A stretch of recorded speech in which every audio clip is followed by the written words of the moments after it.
मंडळी, महानगरपालिका निवडणुकांच्या निकालांचे कल, जे प्राथमिक कल आहेत ते आपल्या हाती येत आहेत आणि या प्राथमिक निकालांचे कल हाती येत असताना धक्कादायक निकाल जे येत आहेत ते येत आहेत पिंपरी चिंचवड महानगरपालिकेमधून. कारण पिंपरी चिंचवड महानगरपालिका इथली जी निवडणूक आहे ती खूप प्रतिष्ठेची झालेली होती.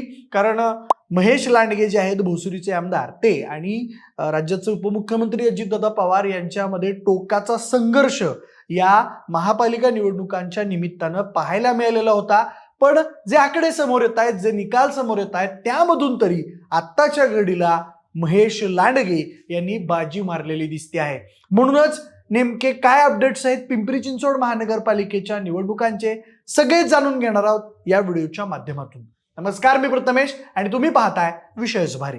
तर बघा, आता सर्वात पहिल्यांदा आपण निकाल बघूयात. तर बघा, 32 प्रभागांपैकी 128 जागांसाठीची हे निवडणुकांचे निकाल येणार होते. आतापर्यंत 47 फेऱ्या होणं अपेक्षित होतं, पण त्यापैकी 37 फेऱ्या या पूर्ण झालेल्या आहेत आणि त्या 37 फेऱ्यांमध्ये जो निकाल आलेला आहे त्यामध्ये भाजपचे 77 उमेदवार जे आहेत ते आघाडीवर आणि काही उमेदवार विजयी झालेले आहेत.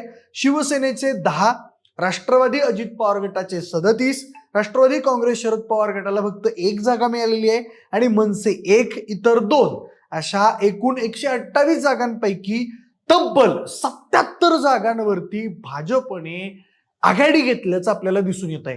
एकूणच ही निवडणूक जर बघायला गेलं पिंपरी चिंचवड महानगरपालिकेच्या अनुषंगानं तर दादा विरुद्ध दादा, महेश दादा विरुद्ध अजित दादा अशी ही लढत इथं पाहायला मिळालेली होती. विविध सभांमधून या दोन्ही नेत्यांनी एकमेकांवरती आरोप प्रत्यारोप केलेले होते.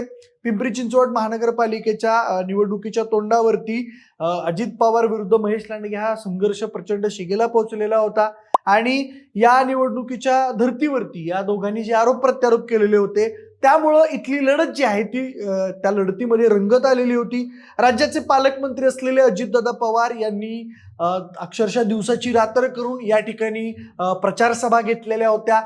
त्यांनी स्वतःच ही निवडणूक प्रतिष्ठेची केलेली होती. स्वतः या निवडणुकीमध्ये त्यांनी लक्ष घातलेलं होतं. अजित पवार खासदार असल्यापासून औद्योगिक शहर म्हणून त्यांनी या शहराला रूप दिलेलं होतं. टाटा मोटर्स असेल, महिंद्रा IT कंपनी असतील, अशा वेगवेगळ्या कंपन्या त्यांनी या महानगरपालिकेमध्ये कशा पद्धतीने आणल्या याबाबतचा प्रचार अजितदादांनी केलेला होता. त्याचबरोबर पाणी मुद्दा देखील अजितदादांनी या प्रचारामध्ये आणलेला होता. जे 2 दिवसाला पिंपरी चिंचवड महानगरपालिकेचं पाणी येतं ते आम्ही रोज दिवसाला आणू, प्रत्येक दिवशी पाणी आणू, अशा पद्धतीचं आश्वासन जे आहे ते अजितदादांनी दिलेलं होतं. त्याचबरोबर मेट्रो आणि बस सेवा आपण फ्री ऑफ कॉस्ट करू, अशा पद्धतीची घोषणा देखील अजितदादांनी या महानगरपालिकेच्या निवडणुकीच्या अनुषंगानं पिंपरी चिंचवड महानगरपालिकेच्या जाहीरनाम्यामध्ये ही जे आश्वासन दिलेलं होतं, जाहीरनाम्यामध्ये ही गोष्ट प्रसिद्ध केलेली होती. आणि आता यामध्ये आरोप प्रत्यारोप जे झालेले होते त्या अजितदादांनी जी कुत्र्यांची नसबंदी घोटाळा या प्रकरणावरती त्यांनी विशेष लक्ष वेधलेलं होतं.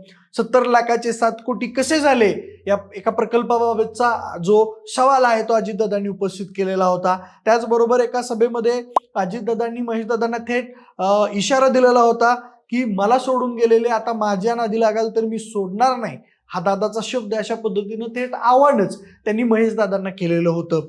त्यानंतर गल्लीतला दादा म्हणून देखील त्यांना डिवसण्यात आलेलं होतं. याच आरोपांना उत्तर म्हणून मग महेश लांडगे यांनी 70,000 कोटींचा घोटाळा असून सुद्धा अजित पवार हे घाबरून भाजपमध्ये कसे आले याबाबत आरोप केलेला होता, सवाल केलेला होता. अजित पवारांनी दिलेल्या धमकीला प्रत्युत्तर म्हणून आम्ही काय हातात बांगड्या मारल्यात का, अशा पद्धतीचं थेट आव्हानच महेश दादा लांडगे यांनी दिलेलं होतं. अत्यंत टोकाची टीका टिप्पणी झालेली होती.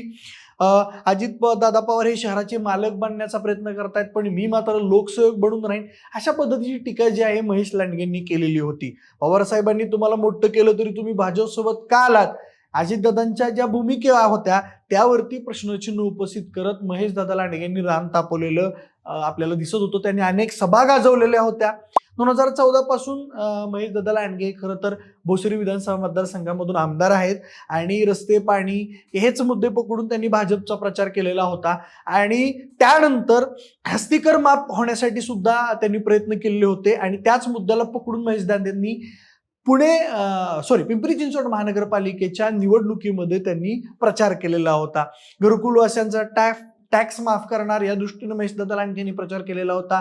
पावणा बंद जलवाहिनी प्रकल्पाचं काम सुरू करणाऱ्याबाबत महेशदादा लांडगे यांनी हे जे आहे ते मुद्दे घेऊन या निवडणुकीमध्ये ते उतरलेले होते. एकूणच भाजपचं जे हिंदुत्ववादी नॅरेटिव्ह आहे ते सुद्धा कुठेतरी बोल्ड करण्याचा प्रयत्न लांडगेंकडून झालेला होता. आणि एकूणच पिंपरी चिंचवड महानगरपालिकेमध्ये दादा विरुद्ध दादा अशी तगडी लढत पाहायला मिळालेली होती. पण आता जे निकालाचे कल हाती येत आहेत 77 जागांवरती भाजपचे उमेदवार जे आहेत ते आघाडीवरती आहेत. आणि याच आघाडीमुळे आता कुठेतरी या पैलवानानं शड्डू ठोकलेला आहे आणि तो आता अजितदादांच्या कानात घुमतोय अशा पद्धतीचं चित्र जे आहे ते निर्माण झालेलं आहे. बाकी आपण या संपूर्ण निकालाचे अपडेट्स घेत राहणारच आहोत. पण पिंपरी चिंचवडच्या निकालाबद्दल तुम्हाला काय वाटतं कमेंट बॉक्समध्ये नक्की सांगा. सोबतच आपल्या विशेष वारीच्या युट्यूब चॅनलला सबस्क्राईब करायला अजिबात विसरू नका. धन्यवाद.